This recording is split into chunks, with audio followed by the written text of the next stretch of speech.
Thanks very much, Senator Wilson. Can I now call on Senator Michael McDowell, please? First of all, I want to welcome the Minister to the House and to say that this bill is a catch-all measure. I have no objection to that. There are things that have to be done, little things, right across the Department of Justice's portfolio of responsibilities. And instead of having a separate bill for each of them, a catch-all bill of this kind is a useful vehicle to get things moving. The second thing I want to say is that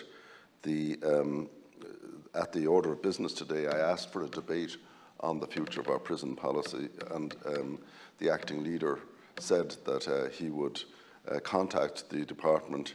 And when I say a debate, not just a sort of 10-minute statements, a real serious debate about where we are going and what the plan is. Because Minister Harris is going today to the Prison Officers Conference, and he's apparently going to announce that he proposes to demolish the separation unit in Mountjoy and rebuild a 100-unit cell accommodation on the site.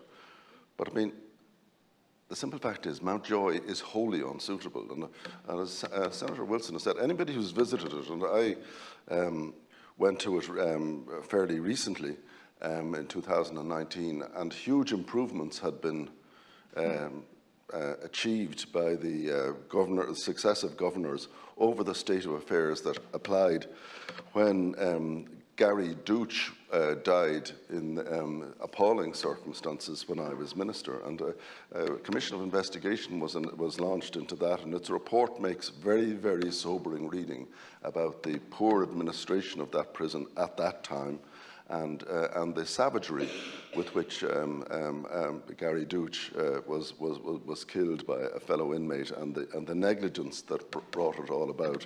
But we now have between 150 and 200 prisoners sleeping on the floor. We have 4 prisoners sharing bunks in a cell. The Docas Prison Centre is overcrowded to the extent of 170% of capacity.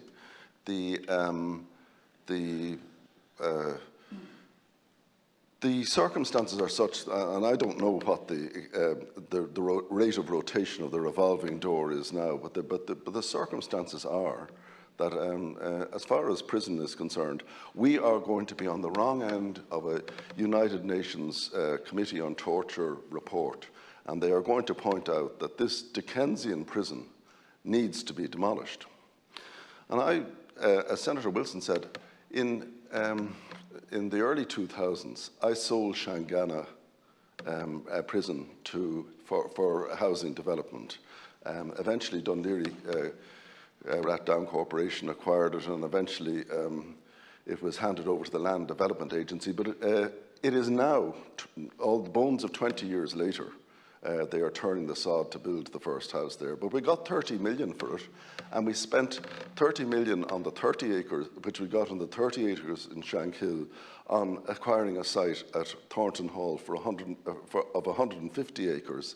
And we set about building roads, services, carrying out earthworks and the like on that premises, so that there would be a site for a modern, up-to-date prison with things like football pitches, open air, separation of categories of prisoners, an end to the bullying that the prison officers chief has said arise from the overcrowding and the violence and the threat of violence. I mean, if you're going to be sharing a floor with a whole load of other people and lying on a mattress on that floor, you're obviously in need of protection.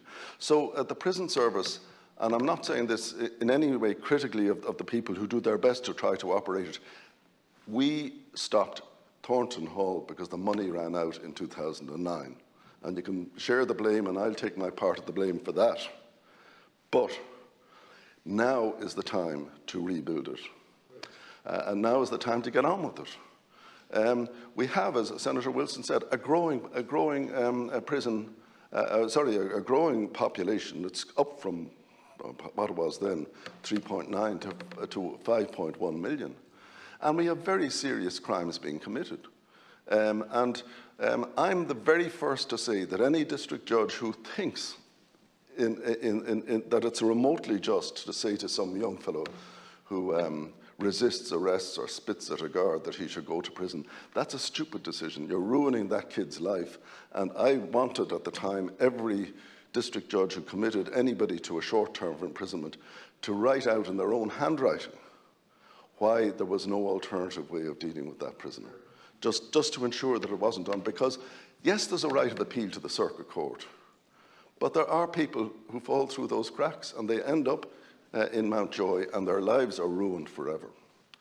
So the time has come for the Department of Justice to face up to the issue. It has between 20 and 30 acres of centre city prime development land at Mountjoy. And to start knocking bits of Mountjoy down and building them up again is simply insane. It's a waste of taxpayers' money. The time has come for them to say, right, we are going to shift Mountjoy, obviously it'll take some time, to Thornton Hall. And if we're going to build units, we're going to build them out there, and we're going to have a decent prison, a woman's prison. I mean, to be honest with you, every time I see a woman sent to jail, which is very rare, and women get a fair crack at the whip in terms of the justice system, fairer sometimes than men. And men are sometimes jailed in circumstances that a woman wouldn't be jailed for roughly the same kind of thing. And that's a good instinct on the part of the judiciary. I don't criticise them for that. But the Docus Centre is absolutely bursting at the seams. 5 women in a cell. This, I mean, who's standing over this? Who's saying this is right? But that's what's going on right now. And I don't know what the situation is across the rest of the prison estates, but it is, in my view, an emergency.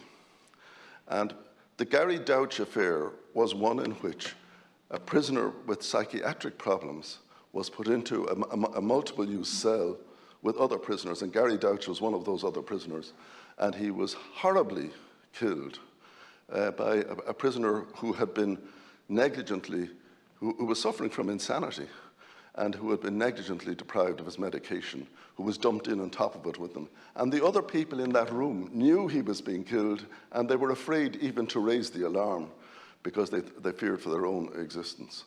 And a commission of investigation took place into that, and the exact history and responsibility between the 2 prisons involved, because one of they, believe it or not, the fellow who did the killing was brought in from another prison because he was causing trouble there, and there was a prisoner swap, and that ended up with Mr. Douch being killed. That commission of investigation report allocated responsibility, and the media, because they didn't like the particular finger of blame being pointed in particular ways at the time, never actually published the full extent of what had been found and the blame that was there. I won't put it any further than that. But I do want to finish by simply saying this. I was going to talk about some of the other measures, including barrister-solicitor partnerships and all the rest of it. I'm not going to do that now, but I am, because I only had 2 minutes at the order of business, I am welcoming what Senator Wilson says and what Senator Conway is saying too by nodding his head. We've got to face up to the prison crisis.